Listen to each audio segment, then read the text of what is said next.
ब्रह्ममुरारिसुरार्चितलिङ्गं निर्मलभासितशोभितलिङ्गम् जन्मज दुःखविनाशकलिङ्गं तत्प्रणमामि सदा शिवलिङ्गम् देवमुनिप्रवरार्चितलिङ्गं कामदहन करुणाकरलिङ्गम्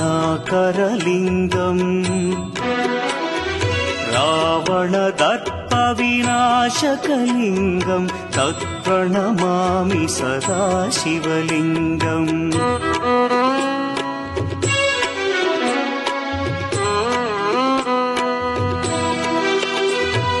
सर्वसुगन्धसुलेपितलिङ्गं बुद्धिविवर्धनकारणलिङ्गं सिद्धसुर